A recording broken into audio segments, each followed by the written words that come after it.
G'day, mates. Ever heard of a town called Timberlane? No? Well, pull up a stump and listen close. Timberlane wasn't your average run-of-the-mill Aussie town. Oh no, it had a quirk. A real doozy of a peculiarity. See, any mail sent to Timberlane, or from Timberlane for that matter, arrived exactly 50 years late. Yep, you heard right. 50. Birthday cards became Happy 60th Little Timmy.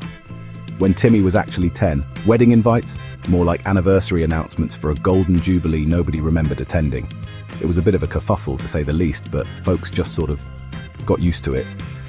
Like Vegemite on toast, it was just part of the Timberlane flavor. A weird, sticky, slightly confusing flavor. Our hero, if you can call him that, he'd probably blush and drop his mailbag, was Pip. Pip was the postman. Now, being a postie in a town where mail arrives half a century behind schedule is a special kind of job. It's not exactly urgent, is it? Pip was a shy fella, quiet as a mouse in a library full of sleeping koalas. He had a mop of brown hair that always looked like he'd just wrestled a wombat, and big, nervous eyes. Most days he'd trundle along on his bicycle, spokes, delivering letters from 1975 to bewildered residents in 2025. People were usually polite, a bit bemused but polite. Oh, another one from Auntie Mildred about her prize-winning petunias from 75. Lovely, they'd say, a little sadly. Pip didn't mind the quiet mostly. He wasn't one for big chats or hullabaloos. His best mate was Spokes, his bicycle. Now Spokes wasn't just any old bike. Oh no, Spokes could talk. And not just talk, but grumble, complain, and offer terribly sarcastic advice. Another thrilling delivery of ancient history, Pip, my boy. Spokes would creak. Try not to sprain an ankle with all this high-speed action. Pip would just sigh and pedal a bit harder. The townsfolk mostly ignored Spokes' chatter, assuming it was just Pip muttering to himself. Which, to be fair, Pip did a bit of that too, especially when trying to decipher ancient, faded addresses. Life in Timberlane, despite the postal peculiarity, was generally peaceful. Kids played cricket with balls that might have been used by their granddads, and the local bakery sold lamingtons based on recipes that were, technically, from the future, if you thought about it too hard. Pip felt like a ghost sometimes, delivering messages from people long gone, or news that was so out of date it was almost funny. Big news. The moon landing, only 50 years late, he'd once delivered, to a teenager who just shrugged and went back to their futuristic holo game. It was a strange existence, being the bearer of yesterday's news tomorrow. One sunny Tuesday, or what passed for sunny in slightly out-of-sync Timberlane, Pip was doing his rounds. He had a particularly colourful envelope in his bag. It was covered in glitter and drawings of stars and planets. The address was clear. Luna, the Crescent Moon Cottage, Timberlane. But the stamp, oh dear, the stamp was from 2025. This was a new one. A letter trying to go back in time, it seemed. Pip, being Pip, got a bit flustered. He was used to old mail, not future mail trying to be past mail in the present, which was already the past for the mail. Confusing, right? My head hurts just thinking about it. In his fluster, Pip fumbled. He was trying to sort a stack of truly ancient postcards from 1925. They'd be arriving in 1975, naturally, if the curse was consistent even with itself, which it usually wasn't for things going the other way.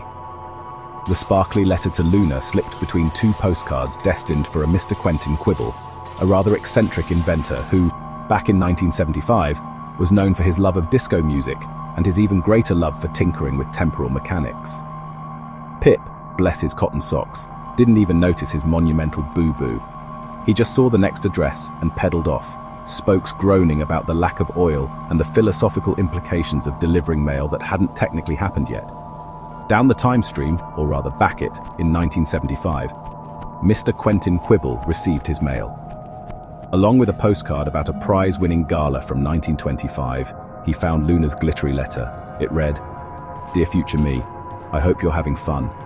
I'm a bit lonely. I wish I had a friend. Also, did we ever get that flying car?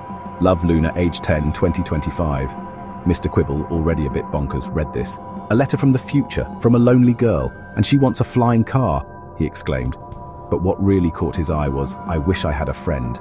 He thought, if time is making this girl lonely, I'll just stop time. For everyone, so no one is lonely. Which is, a terrible idea. So, Mr. Quibble, fueled by disco and a misplaced sense of heroism, fired up his latest invention, the Chrono-Freezinator 3000. It was all flashing lights and whirring gears, probably powered by a giant mirror ball. He flicked a switch.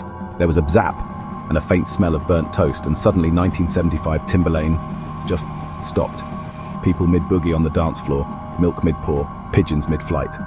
This, of course, had a catastrophic ripple effect. If 1975 was frozen, then Luna, in 2025, started to fade. Like a badly tuned TV, her future was literally unraveling because her past was stuck. Oh, Pip, what have you done, you silly sausage? Back in 2025, things got weird. Well, weirder. Luna started flickering like a faulty fluorescent tube. Her mum was frantic. Pip, meanwhile, was blissfully unaware until Spokes, whose metaphysical connection to the temporal Watsits was surprisingly strong for a bicycle, suddenly yelled, "Oi, Pip! Something's properly mucked up the timeline, you drongo! My gears feel congealed!" Then, a shimmering, ghostly figure of an older woman appeared. "Pip, you accidental time meddler!" she boomed. "You've sent Luna's letter to 1975 and caused a temporal freeze. You need to go back and fix it." This was apparently a future, much more confident Luna, now a time-traveling postal inspector. She looked rather dashing, actually. Pip naturally nearly fainted. Me? Go back in time? But how? He stammered. Future Luna sighed, tapped her temporal badge, and whoosh! Pip and Spokes were tumbling through a vortex of flashing colors and bad haircuts. They landed, rather unceremoniously, right outside Mr. Quibble's laboratory in 1975. The whole street was frozen solid. A dog, mid-bark, a postman. The 1975 one, looking very confused mid-stride. Everything. "Right," said Spokes, shaking his handlebars. "Disco Inferno time. Literally." They cautiously entered the lab. It was a sensory overload. Flashing disco lights, a Bee Gees record stuck on Stayin' Alive, oh, the irony. And Mr. Quibble himself, frozen mid-snap of his fingers. The Chrono-Freezinator 3000 was in the center, humming ominously.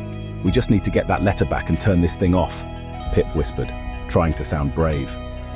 Easier said than done.